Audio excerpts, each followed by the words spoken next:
여러분에게 함께하기를 기원합니다. 우리는 계속해서 신명기를 읽고 있습니다. 모세는 이스라엘 백성들에게 약속의 땅에 들어가서 살아갈 때 해야 할 일들을 이야기하고 있습니다. 지난주에는 절기마다 하나님께서 정하신 곳으로 가서 예배하라고 하였습니다. 이때 항상 레위인을 챙겨라 그 말씀을 하셨습니다. 토지 소산의 10분의 1을 11조를 매년 해서 레위인이 살아갈 수 있게 하라고 하셨습니다. 왜 그럴까요? 레위인은 성막에서 나머지 12지파를 대신해서 헌신하는 지파입니다. 그렇기 때문에 하나님께서 이 11조를 통해서 레위인의 생기를 유지하게 하신 겁니다. 그리고 3년마다 또 다른 11조를 해서 성읍에 있는 고아와 과부들, 객들이 하나님 앞에서 먹고 마시며 즐거워할 수 있게 하라 하셨습니다. 그리고 오늘 15장은 면제년으로 시작합니다. 매 7년 7번째 해는 안식년입니다.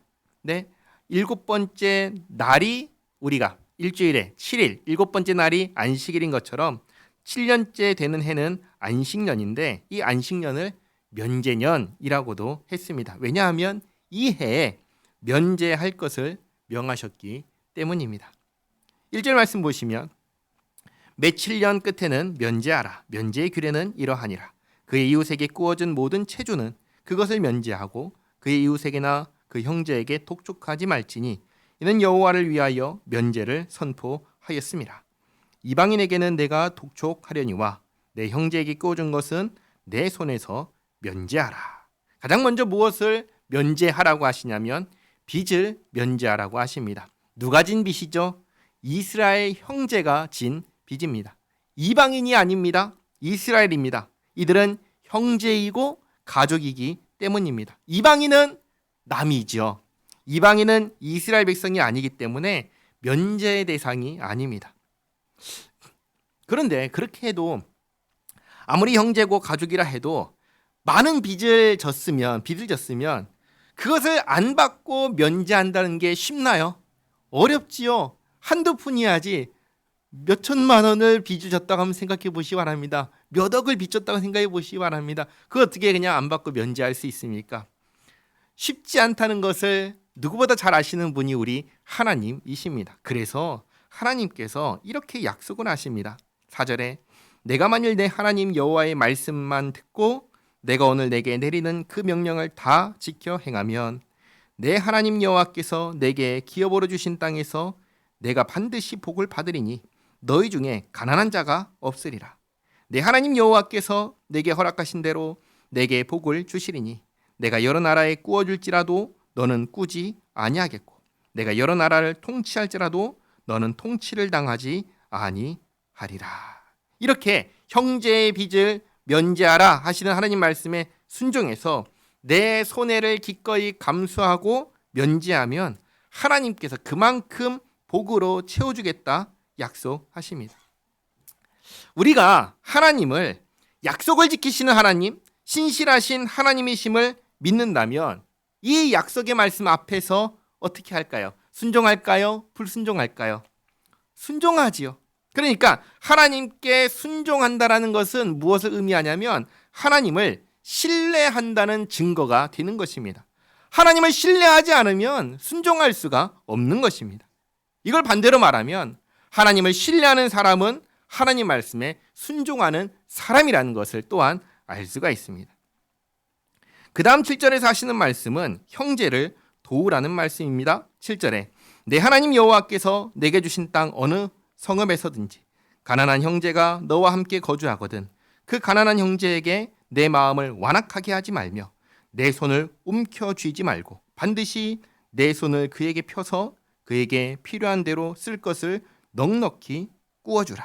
이렇게 함께 사는 이스라엘 중에 가난한 형제가 있으면 어떻게 하라고 하시죠? 내가 가진 것을 나눠주라고 하십니다. 그것도 어떻게 나눠주라고 하시죠? 넉넉하게 나눠주라고 하시는데 근데 하나님께서 그냥 주라고 하시나요? 그냥 주라고 하지 않으십니다. 빌려주라고 하십니다. 이 말씀은 면제년까지는 이것을 받은 형제에게 갚아야 할 의무가 있다는 말씀입니다. 그러니까 양쪽 다에게 주시는 말씀이에요. 소유가 넉넉한 사람에게는 빌려주라고 하시고 소유가 없는 사람에게는 그걸 받았으면 갚으라고 말씀하시는 것입니다. 그리고 소유가 넉넉한 사람에게 이런 마음 품지 말라고 하십니다. 9절에 삼가 너는 마음에 악한 생각을 품지 말라. 곧 이르기를 일곱째 해 면제년이 가까이 왔다 하고 내 궁핍한 형제를 악한 눈으로 바라보며 아무것도 주지 아니하면 그가 너를 여호와께 호소하리니 그것이 내게 죄가 되리라. 예를 들면 이런 겁니다. 지금이 12월이고 한 달 뒤에는 이제 새로운 해인데 그때가 7년째 되는 면제년입니다. 그러면 12월에 빌려주면은 한 달 뒤에 받을 수 있나요? 못 받을 가능성이 크지요. 돌려받지 못할 가능성이 크다는 것을 알고 옆에서 굶어 죽어가는 형제를 보고도 모른 척하지 말라고 말씀하시는 것입니다. 신약 성경을 보면 이런 사람이 있습니다. 이름이 밝히진 않았는데 이 부잣집 대문 앞에 버려진 이 사람의 이름은 성경에 기록되어 있습니다. 누굴까요? 나사로입니다. 거지 나사로입니다. 나사로가 있던 집 대문의 그 집 주인을 성경은 부자라고만 했습니다. 이 부자가 죽어서 어디에 가죠? 음부에 갑니다. 고통 중에 눈을 들어 뭘 보냐면 아브라함 품에 안겨있는 거지 나사로를 봅니다. 그걸 보고 아브라함을 부르는데 뭐라고 부르는지 아세요?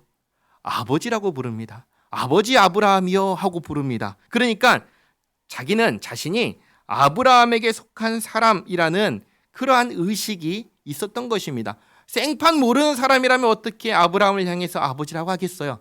나는 아브라함에게 속한 사람이야 라는 의식이 있으니까 아브라함을 향해서 아버지 아브라함이요 라고 말을 한 겁니다. 아브라함을 아버지라 부르면서 이렇게 부탁을 합니다. 이 거지 나사로, 그 품에 있는 거지 나사로를 시켜서 손가락 끝에 물을 찍어 내 혀를 서늘하게 해달라, 그렇게 요청을 합니다. 그러자 아브라함이 그럴 수 없다라고 하지요. 그러자 그러면 내 아버지의 집에 보내서 내 5 형제들이 이곳에 오지 않게 해달라고 합니다. 그러자 아브라함이 이렇게 얘기하죠. 모세와 선지자에게 들어라, 이렇게 말하죠. 다르게 말하면 성경 말씀을 들으라고 하십니다. 그러자 이 부자가 하는 말이 죽은 자 가운데서 살아나서 가면 그 말을 듣고 회개할 겁니다 라고 부자가 얘기합니다. 그러자 아브라함이 그 얘기를 듣고 이렇게 대답하는데 같이 한번 읽겠습니다. 누가복음 16장 31절 말씀 같이 읽겠습니다. 이르되 모세와 선지자들에게 듣지 아니하면 비록 죽은 자 가운데서 살아나는 자가 있을지라도 권함을 받지 아니하리라 하였다 하시니라. 아멘. 무슨 말이냐면 성경을 듣고 성경을 보고 순종하지 않는 사람은 어떤 환상을 보고 기적과 표적을 봐도 순종하지 않는다라는 말씀입니다. 그리고 여기서 알 수 있는 것이 있는데 뭐냐면 부자는, 잘 보세요. 부자는 자신이 아브라함에게 속한 사람이라고 생각했습니다. 그런데 정작 하나님 말씀에는 순종하지 않는 사람이었다는 것이 여기 드러나는 것입니다. 다르게 말하면 나는 예수 믿는 사람입니다. 나는 예수 믿는 사람이에요 라고 하지만 이 사람은 실제로는 예수님 말씀에는 순종하지 않는 사람이었다라는 것이 드러난 것입니다. 그리고 순종해야 되는 말씀이 무엇이냐 했을 때 이 신명기 15장의 이 말씀인 겁니다. 나사로는 어느 나라 사람이죠? 이스라엘 사람입니다. 부자에게는 형제나 다름없는 사람입니다. 그런데 부자는 대문 앞에 버려진 나사로를 돌보지 않았어요. 하나님께서는 성경을 통해서 궁핍한 형제를 돌보라 하셨는데 죽을 때까지 돌보지 않았습니다. 하나님 말씀에 불순종한 것이고 그 대가를 치러서 죽어서 음부에 들어간 것입니다. 물론 살아있을 때 부자는 세상 사람들에게 뭐라고 무슨 소리 들었을까요? 아, 저 사람은 아브라함에게 속한 사람이야. 유대인이잖아. 또 부자잖아. 그러니까 아브라함에게 속한 사람이야. 하나님의 백성이야 라고 인정받았을 것입니다. 자기 자신도 그렇게 생각했을 것입니다. 그러나 죽어서 결산할 때 어떤 것이 드러났죠? 아니라는 것이 드러났습니다. 부자는 하나님 말씀에 순종하지 않았습니다. 즉 부자는 말씀과 상관없는 사람이었다는 것이죠. 그가 무언가를 열심히 아무리 했었더라도 하나님의 뜻대로 하지 않은 그에게 예수님께서는 이렇게 말씀하십니다. 불법을 행한 자들아. 그래서 신명기 15장 9절로 다시 돌아오면 그런 궁핍한 형제에게, 죽어가는 형제에게 아무것도 주지 아니하면 그가 너를 여호와께 호소하리니 그것이 내게 죄가 되리라. 그렇게 말씀하시는 겁니다. 그리고 계속 보겠습니다. 10절에 너는 반드시 그에게 줄 것이요 줄 때에는 아끼는 마음을 품지 말 것이니라. 이로 말미암아 내 하나님 여호와께서 내가 하는 모든 일과 내 손이 닿는 모든 일에 내게 복을 주시리라. 땅에는 언제든지 가난한 자가 그치지 아니하겠으므로 내가 내게 명령하여 이르노니 너는 반드시 내 땅 안에 내 형제 중 곤란한 자와 궁핍한 자에게 내 손을 펼지니라.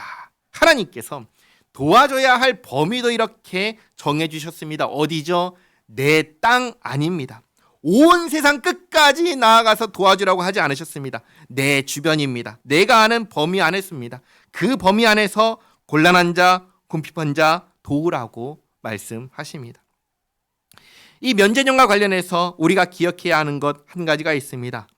우리가 가진 모든 것이 전부 다 내 것이 아니라는 사실입니다. 우리가 가진 모든 것은 전부 다 누구의 거예요? 그러면 하나님의 것이라는 사실입니다. 이 면제하라는 명령도 그리고 넉넉하게 도와주라는 이 명령도 사실 하나님께서 하나님의 것이기에 이렇게 명령하시는 것입니다. 그러면 하나님의 것을 가진 우리는, 그리고 그것을 수행할 우리는 어떤 사람일까요? 신약 성경을 보시면 그런 사람을 가리켜서 부르는 호칭이 있습니다. 뭔지 기억나세요? 청지기라고 합니다. 주인의 소유를 관리하는 사람, 청지기입니다. 우리는 청지기라는 것입니다. 하나님의 것을 맡아 관리하는 사람입니다. 예를 들어서 첫사람 아담에게 하나님께서 하나님의 동산인 에덴 동산을 맡기셨습니다. 관리하라고 하셨습니다. 아담은 내 것이 아니죠. 하나님의 것이죠. 하나님의 것을 하나님의 뜻대로 관리하는 에덴 동산의 관리자, 청지기였습니다. 마찬가지로 이스라엘에게 하나님께서 하나님의 땅인 약속의 땅을 맡기셨습니다. 이스라엘은 약속의 땅을 관리하는 관리자인 셈입니다. 그래서 하나님께서는 이 약속의 땅을 아주 사고 파는 것을 금지하셨습니다.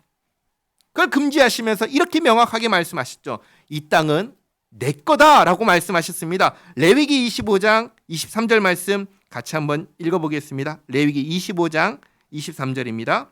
토지를 영구히 팔지 말 것은 토지는 다 내 것임이니라. 너희는 거류민이요 동거하는 자로서 나와 함께 있느니라. 아멘. 약속의 땅은 누구 거라고 하시죠? 하나님의 것이라고 하십니다. 그러면 그 땅에서 나는 것도 다 누구 거죠? 하나님의 것이죠. 이스라엘은 하나님의 것을 관리하는 청지기입니다. 하나님께서 청지기에게 하나님의 것으로 11조를 하라고 하시는 것이고 넉넉하게 빌려주라 하는 것이고 면제년에는 면제하라고 하시는 것입니다. 이 모든 것이 다 하나님의 것이니까 하나님의 것을 하나님의 뜻대로 하는 것은 당연한 겁니다. 그러지 않는 것은 죄가 되는 겁니다. 하나님 뜻대로 하지 않았을 때 그것은 죄가 되는 것이고 하나님 뜻대로 했을 땐 그것은 당연한 것이 되는 것이죠. 그런데 하나님께서 원하시는 대로 했을 때 이게 당연한 것인데 칭찬받고 상 받을 일이 아닌데, 왜냐하면 청지기로서 마땅히 해야 할 일이니까. 그런데 하나님께서는 칭찬하시고 상을 주십니다. 상 받을 일이 아닌데 청지기로서 당연한 일인데 하나님께서는 복을 약속해 주시는 것입니다. 그러니 우리 하나님은 어떤 하나님이세요? 참으로 좋으신 하나님, 고마우신 하나님이 아닐 수 없는 것입니다. 그 다음은 이제 노예에 대해서 말씀하시는데 하나님께서는 이 노예 제도를 원하실까요? 원하지 않으실까요? 하나님 원하지 않으십니다. 하지만 이 세상에는 노예 제도가 있었나요? 없었나요? 있었죠. 왜 있을까요? 타락했기 때문입니다.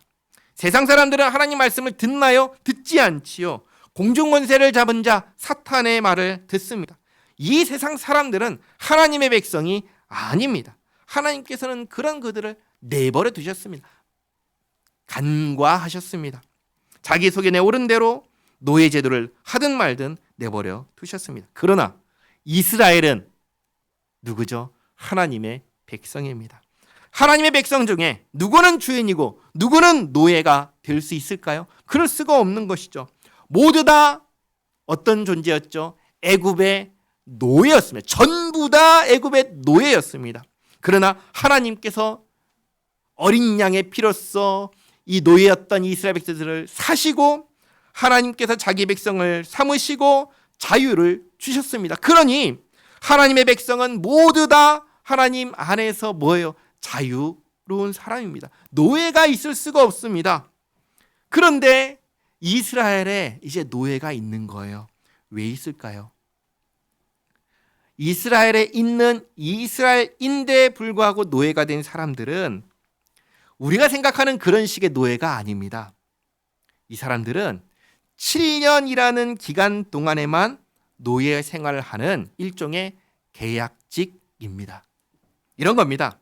여러 가지 사정에 의해서 집을 잃고 생계를 유지하기 어려워진 어떤 사람이 있습니다. 그 사람이 7년이라는 기간 동안에 어떤 집에 들어가서 숙식을 제공받으면서 종살이를 하는 겁니다. 그리고 7년이 딱 지나면 7년째 되는 해에 퇴직금을 받으면서 해방되는 노예입니다. 그러니까 일반적인 노예하고 같나요? 전혀 다른 것이죠. 이게 이스라엘 민족 중에 있는 노예에 대한 법입니다. 살기 힘들어서 그러나 할 수 있는 게 아무것도 없으니까 누구 집에 들어가 가지고 7년 동안 거기서 먹고 자고 하면서 일을 하는 그런 사람을 이스라엘 가운데 있는 노예라고 하는 겁니다. 그러니까 노예지만 전혀 다른 대우를 하는 노예인 것입니다. 그리고 우리가 아는 형태의 노예는 이스라엘 가운데는 있을 수가 없고 이방인 중에는 그런 노예가 허락되었습니다. 이들은 7년이 지나도 해방되지 못하는 영원한 노예가 되는 사람들입니다.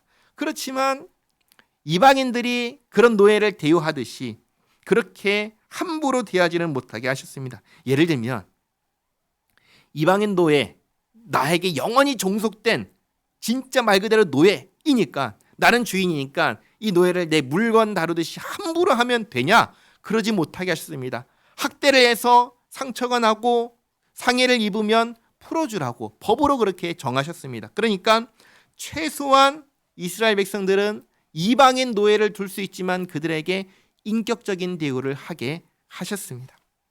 정리하면 노예는 이스라엘과 이방인 모두에게 있지만 우리가 일방적으로 아는 노예는 이방인 가운데만 있게 하셨습니다.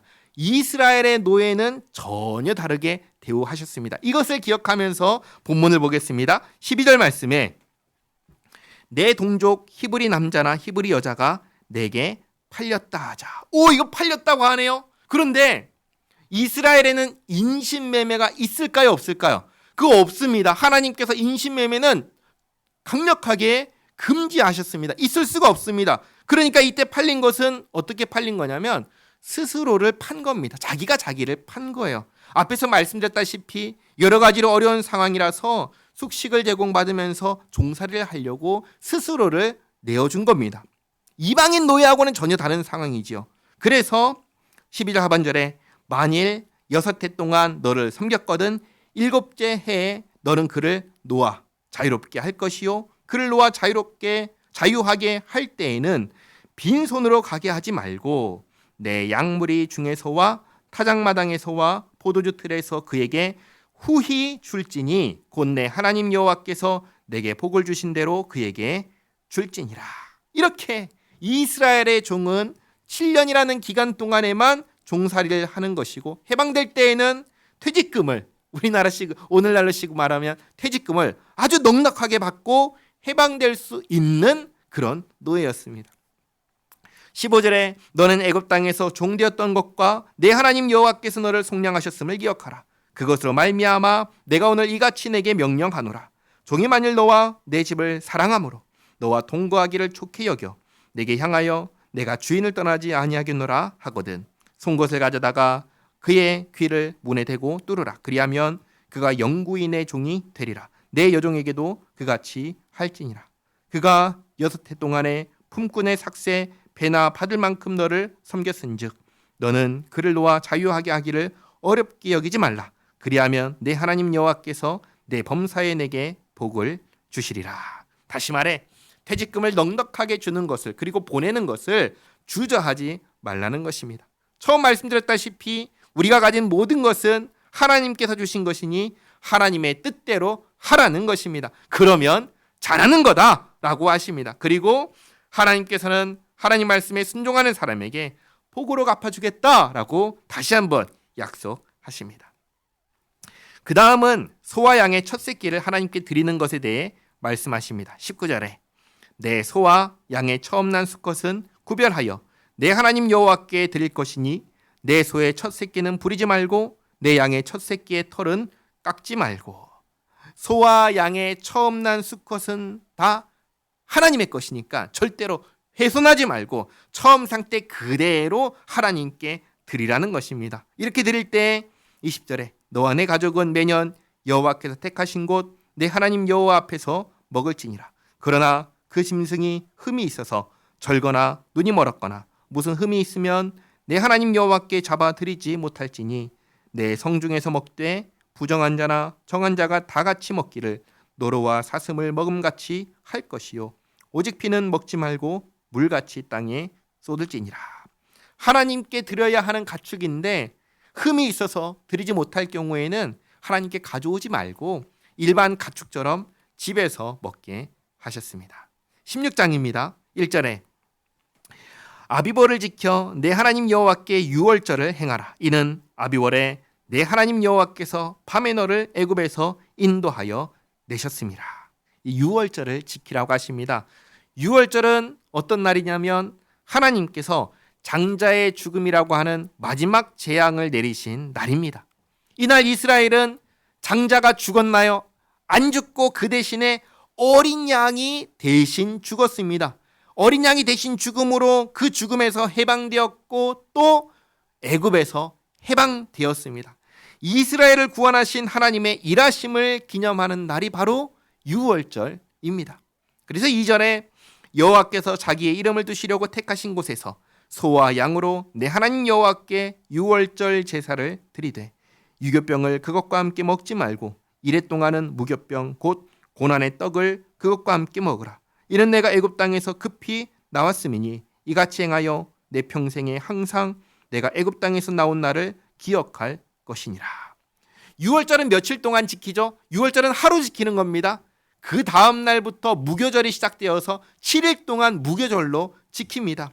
유월절과 무교절이 이어지기 때문에 합쳐가지고 유월절 또는 무교절이라고 부르기도 합니다. 무교절은 무교병, 발효되지 않은 떡을 먹는 기간인데 왜 그렇게 하냐면 탈출할 때 이걸 구울 시간이 없어서 발효되지 못한 걸 가지고 나와서 그것을 먹었기 때문에 이대로 기념하라고 하신 것입니다. 4절에 그 이래 동안에는 내 모든 지경 가운데 누룩이 보이지 않게 할 것이요 또 내가 첫날 해 질 때에 제사드린 고기를 밤을 지내 아침까지 두지 말 것이며 유월절 제사를 내 하나님 여호와께서 내게 주신 각 성에서 드리지 말고 오직 내 하나님 여호와께서 자기의 이름을 두시려고 택하신 곳에서 내가 애굽에서 나오던 시각 곧 초저녁 해 질 때 유월절 제물을 드리고 내 하나님 여호와께서 택하신 곳에서 그 고기를 구워 먹고 아침에 내 장막으로 돌아갈 것이니라. 이렇게 유월절에는 하나님께서 정하신 한 곳에서 유월절 제물을 드리고 그것에서 식사를 하고 돌아갑니다. 그 다음부터 무교절이 시작되는데 8절 너는 엿새 동안은 무교병을 먹고 일곱째 날에 내 하나님 여호와 앞에 성회로 모이고 일하지 말지니라. 이 6일 동안은 무교병을 먹으면서 지내고 7일째 날에는 성회, 거룩한 모임으로 모여서 뭘 할까요? 예배하는 것이죠. 예배하라고 이렇게 말씀하십니다. 그 다음은 77절입니다. 77절은 하나님께서 베푸신 은혜에 감사하여 지키는 마치 추수감사절 같은 날이 이 77절입니다. 안식일 다음 날부터 7주를 세고 그러면 이제 7일 7에 49니까 그리고 그 다음 날 50일째 되는 날이 77절이 됩니다. 9절에 7주를 셀지니 곡식의 낫을 되는 첫날부터 7주를 세어 내 하나님 여호와 앞에서 77절을 지키되 내 하나님 여호와께서 내게 복을 주신 대로 내 힘을 헤아려 자원하는 예물을 드리고 너와 내 자녀와 노비와 내 성중에 있는 레위인과 및 너희 중에 있는 객과 고아와 과부가 함께 내 하나님 여호와께서 자기 이름을 두시려고 택하신 곳에서 내 하나님 여호와 앞에서 즐거워할지니라. 이렇게 77절에 하나님 앞에 나와서 먹고 마시며 즐거워하라고 하십니다. 하나님께서 주신 것을 하나님 앞에서 가지고 기뻐하는 것입니다. 이때 가족뿐만 아니라 노비, 레위인, 객, 고아, 과부 모두 함께하라 하십니다. 12절 너는 애굽에서 종되었던 것을 기억하고 이 규례를 지켜 행할지니라. 다음은 초막절입니다. 초막절은 하나님과 함께 광야 생활 40년 동안 광야 생활했던 것을 기념하는 절기입니다.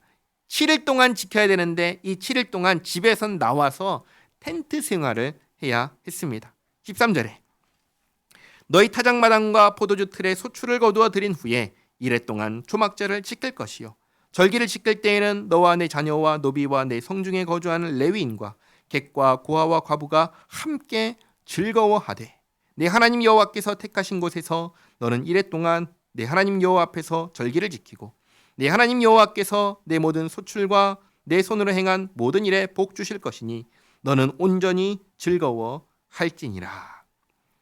유월절과 무교절을 제외하고 오순절과 칠칠절 모두 가족과 노비와 레위인과 객과 고아와 과부들과 함께 하나님 앞에 나와서 즐거워하라고 하십니다. 오순절과 칠칠절과 초막절 이렇게 되죠.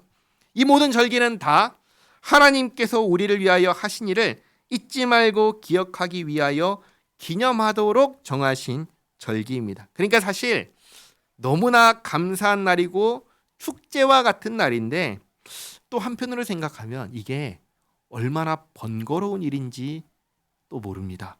예를 들면 우리나라로 한번 생각해 보시기 바랍니다. 하나님께서 이름을 두신 곳이 부산이라면 가까우니까 괜찮죠. 전주라면 어떨까요? 절기 때마다 부산 여기에서 전주까지 가야 됩니다. 빈손으로 가는 것이 아니라 예물을 가지고 가야 합니다. 가족과 노비와 레위인과 객과 고아와 과부들까지 다 데리고 가야 합니다. 이 쉬울까요? 1년에 3번을 이렇게 해야 되는데 쉬울까요? 어렵습니다. 번거롭다는 생각 들지 않겠습니까? 그래서 혹 우리는 의인이 아니잖아요. 죄인이잖아요. 까딱하면 하나님 섬기기를 멈추고 돌이켜 다른 길로 가려고 하는 게 우리들이잖아요. 그래서 하나님의 은혜를 잊고 감사함을 잊고 번거롭게 생각하며 소홀히 할 것을 대비해서 하나님께서 2가지를 말씀하십니다. 15절에 있는 말씀처럼 이를 행하면 하나님께서 복 주겠다 약속하십니다. 그리고 16절에서 이것이 명령이다라고 분명하게 말씀하십니다. 16절에 너희 가운데 모든 남자는 1년에 3번 곧 무교절과 칠칠절과 초막절에 내 하나님 여호와께서 택하신 곳에서 여호와를 배웁되 이 명령을 하시는 거죠. 그리고 그때 빈손으로 여호와를 배웁지 말고 우리가 주일에 예배할 때마다 주일 헌금을 하는 이유가 여기 있습니다. 하나님 앞에 나올 때 빈손으로 나올 수 없는 겁니다. 예물을 가지고 나오고 또 특별히 감사한 일이 있으면 감사 헌금을 준비해서 나온 겁니다. 그러면서 17절 각 사람이 내 하나님 여호와께서 주신 복을 따라 그 힘대로 드릴지니라. 사실 하나님께서 주신 것으로 하나님께 드리는 겁니다. 하나님께서 주셨다는 것을 아는 사람이 하는 것이죠. 은혜를 아는 사람이 하나님께 아낌없이 드릴 수가 있는 것입니다. 마지막 2가지입니다. 첫째는 재판에 대한 것이고 둘째는 우상에 대한 것입니다. 18절 내 하나님 여호와께서 내게 주시는 각 성에서 내 지파를 따라 재판장들과 지도자들을 둘 것이요 그들은 공의로 백성을 재판할 것이니라. 재판할 때에는 반드시 공의로 정의와 공의로 재판하라 하십니다. 선악의 기준은 하나님이시니 하나님의 뜻대로 재판하라는 것입니다. 그리고 19절에 너는 재판을 굽게 하지 말며 사람을 외모로 보지 말며 또 뇌물을 받지 말라. 뇌물은 지혜자의 눈을 어둡게 하고 의인의 말을 굽게 하느니라. 그러니 절대로 뇌물 받지 말라고 하십니다. 20절 너는 마땅히 공의만을 따르라. 그리하면 내가 살겠고 내 하나님 여호와께서 내게 주시는 땅을 차지하리라. 내 하나님 여호와를 위하여 쌓은 제단 곁에 어떤 나무로든지 아세라 상을 세우지 말며 자기를 위하여 주상을 세우지 말라. 이 전부 다 우상들 세우지 말라는 것입니다. 내 하나님 여호와께서 미워하시느니라. 아멘. 오늘 이렇게 약속의 땅에 들어가서 해야 할 일에 대해서 말씀하셨습니다. 정리하겠습니다. 처음에는 면제년에 대해서 말씀하셨습니다. 7년 면제년에 형제의 빚을 면제하라 하셨습니다. 그리고 가난한 형제를 넉넉하게 도우라 하셨습니다. 면제년이 가깝다고 방치하지 말라 하셨습니다. 그리고 또 이스라엘 가운데 종유된 형제는 7년 후에는 해방하라 하셨습니다. 퇴직금 넉넉하게 챙겨주라고 하셨습니다. 만약에 함께 살기를 원한다면 귀를 뚫고 함께 살라고 하셨습니다. 그 다음 16장에서는 세 가지 절기를 말씀하셨습니다. 6월절, 77절, 초막절입니다. 이 세 절기는 전부 다 하나님의 은혜를 기념하는 절기입니다. 그렇기에 반드시 하나님 앞에 나와서 지키라고 하셨습니다. 마지막으로 재판할 때 오직 공의만을 기준으로 재판을 하셨습니다. 그리고 우상을 절대로 세우지 말라고 하셨습니다. 이것이 전부 다 약속의 땅에 들어가서 살아갈 이스라엘 백성들이 해야 하는 삶의 모습입니다. 하나님의 백성들이 하나님의 성품을 따라 이렇게 은혜롭게 자비롭게 살게 하셨습니다. 그리고 하나님 말씀대로 살아갈 때 복을 약속하셨습니다. 오늘날 우리는 예수님 안에서 약속의 땅, 천국에 들어가 살아가는 사람들입니다. 천국 백성으로 우리는 어떻게 살아야 할까요? 똑같죠? 하나님 말씀대로 살아야 합니다. 하나님께서는 우리에게 하나님을 사랑하고 이웃을 사랑하며 살라 하셨습니다. 그것이 복임을 말씀하셨습니다. 우리 모두 하나님 말씀에 순종하여 서로 사랑하며 복된 삶을 살아가며 누려가며 살아가는 우리 모두가 되기를 바랍니다. 기도하겠습니다. 하나님 감사합니다. 수요일에 주님 앞에 나와서 말씀 듣고 기도하며 찬양하며 하나님을 예배하게 하시니 감사드립니다. 하나님, 우리가 아버지 하나님께서 베푸신 그 크신 은혜를 잊지 않기 원합니다. 죄와 사망의 권세에서 해방하시고 하나님의 백성이요 하나님의 자녀가 되게 하셨습니다. 우리를 하나님의 나라에서 천국에서 살게 해 주셨습니다. 이 은혜를 항상 기억하며 살게 하옵소서. 이스라엘이 하나님의 땅에서 하나님께서 주신 것으로 먹고 마시며 살아갈 때 하나님의 말씀에 순종하며 살아야 했듯이 우리도 하나님 말씀에 순종하며 살게 하옵소서. 그렇게 살아가는 것이 당연한데 또한 복을 약속하시며 순종하며 살면 살수록 더욱 풍성한 삶이 되게 하셨사오니 우리도 그 복을 누리며 살게 하옵소서. 내가 가진 모든 것이 아버지의 것임을 기억하며 아버지의 뜻대로 사용하게 하옵소서. 아까워하기보다 무엇이 하나님께서 기뻐하시는 것인지 생각하고 분별하며 아버지 뜻대로 행하게 하옵소서. 주님 앞에 나올 때마다 빈손으로 나오지 않게 하시고 항상 감사한 마음으로 나오게 하옵소서. 그리하여 주님께 예배할 때 참으로 마음을 다하여 하나님을 예배하는 우리 모두가 되게 하옵소서. 주님, 우리 모두가 아버지의 마음과 성품을 닮아가는 주의 자녀 되게 하옵소서. 언제나 우리에게 자비와 은혜를 베푸시는 주님을 믿고 의지하며 주님의 뜻을 따라 살게 하옵소서. 예수님의 이름으로 기도하옵나이다. 아멘.